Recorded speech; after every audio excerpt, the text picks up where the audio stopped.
क्या आप जानते हैं, भगवान शिव केवल देवों के देव नहीं, बल्कि समय से परे एक रहस्य भी है। उनकी कहानियों में ज्ञान, भक्ति और शक्ति के गहरे संदेश छिपे हैं। आइए एक अद्भुत कथा सुनते हैं जो बहुत कम लोग जानते हैं। नीलकंठ की अग्नि परीक्षा।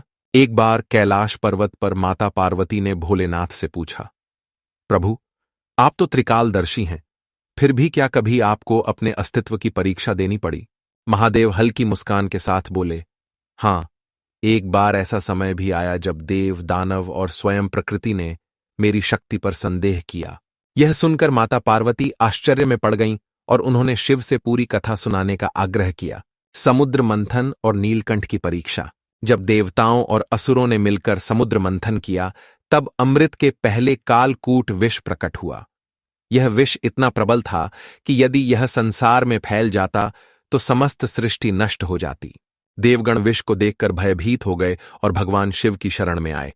शंकर ने विष को अपने कंठ में धारण कर लिया, जिससे उनका गला नीला पड़ गया और वे नीलकंठ कहलाए। परंतु इसके बाद एक विचित्र घटना घटी। विष के प्रभाव से शिव का शरीर जलने लगा और पृथ्वी पर भयानक अग्नि फैल गई। देवता, आर्षि मुनि और यहां तक कि स्वयं ब्रह्मा और विष्णु भी इस स्थिति से चिंतित हो गए।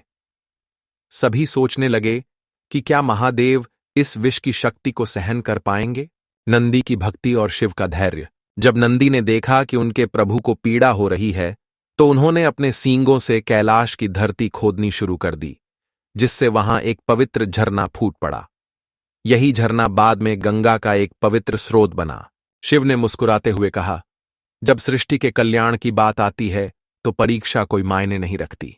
देवताओं को तब समझ में आया कि महादेव केवल संहारक नहीं, बल्कि धैर्य, त्याग और करुणा के प्रतीक भी हैं। शिक्षा। यह कथा हमें सिखाती है कि सच्ची शक्ति केवल बाहुबल में नहीं, बल्कि धैर्य और त्याग में होती है। शिव की तरह यदि हम धैर्यपूर्वक कठिनाइयों का सामना करें, तो हम किसी भी विष को अमृत में बदल सकते हैं। हर हर महादेव।